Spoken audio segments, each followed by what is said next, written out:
The Adventures of Tom Sawyer by Mark Twain. Chapter 27. The adventure of the day mightily tormented Tom's dreams that night. 4 times he had his hands on that rich treasure, and 4 times it wasted to nothingness in his fingers as sleep forsook him and wakefulness brought back the hard reality of his misfortune. As he lay in the early morning, recalling the incidents of his great adventure, he noticed that they seemed curiously subdued and far away, somewhat as if they had happened in another world or in a time long gone by. Then it occurred to him that the great adventure itself must be a dream.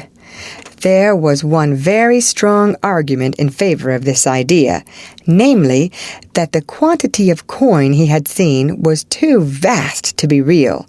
He had never seen as much as $50 in one mass before, and he was like all boys of his age and station in life, in that he imagined that all references to hundreds and thousands were mere fanciful forms of speech, and that no such sums really existed in the world.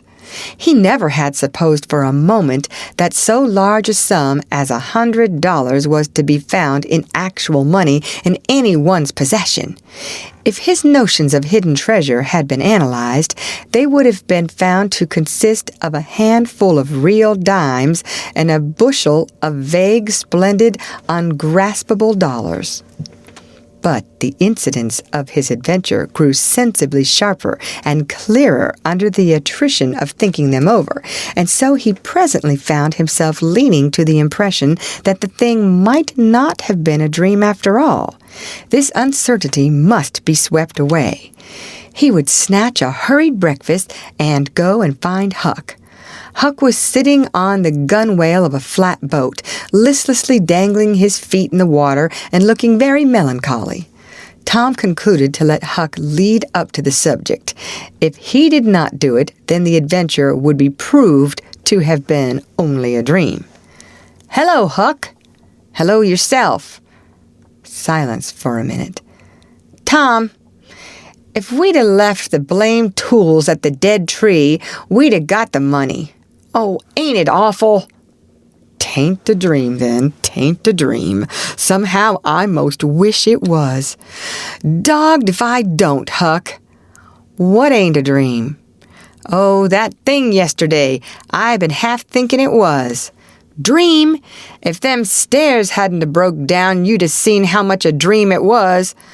"I've had dreams enough all night, with that patch-eyed Spanish devil going for me all through 'em.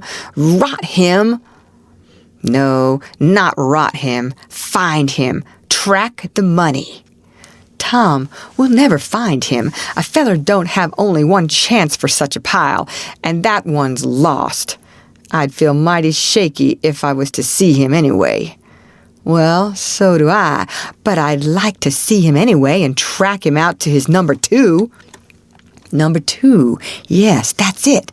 I've been thinking about that, but I can't make nothing out of it. What do you reckon it is?" "I don't know. It's too deep. Say, Huck, maybe it's the number of a house." "Goody!" "No, Tom, that ain't it.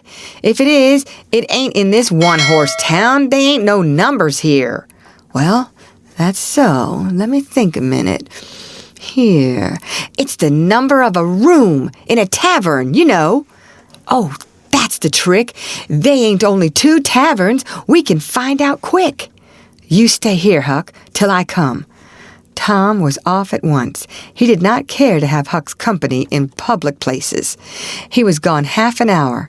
He found that, in the best tavern, number 2 had long been occupied by a young lawyer, and was still so occupied. In the less ostentatious house, number 2 was a mystery.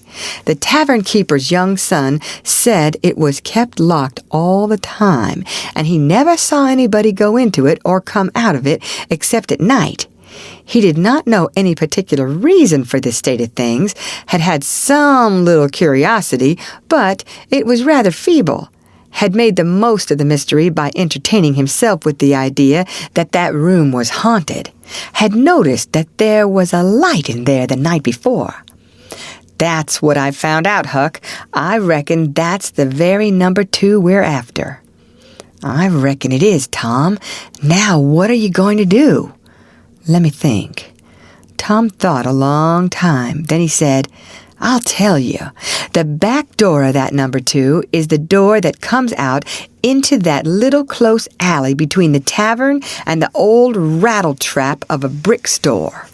Now, you get hold of all the door keys you can find, and I'll nip all of Auntie's, and the first dark night we'll go there and try 'em. And mind you, keep a lookout for Injun Joe, because he said he was going to drop into town and spy around once more for a chance to get his revenge. If you see him, you just follow him, and if he don't go to that number 2, that ain't the place." "Lordy, I don't want to follow him by myself." "Why, it'll be night, sure. He might never see you, and if he did, maybe he'd never think anything." "Well, if it's pretty dark, I reckon I'll track him. I don't know. I'll try." "You bet I'll follow him if it's dark, Huck. Why, he might have found out he couldn't get his revenge and be going right after that money." "It's so, Tom, it's so. I'll follow him. I will, by jingoes." "Now you're talking. Don't you ever weaken, Huck, and I won't."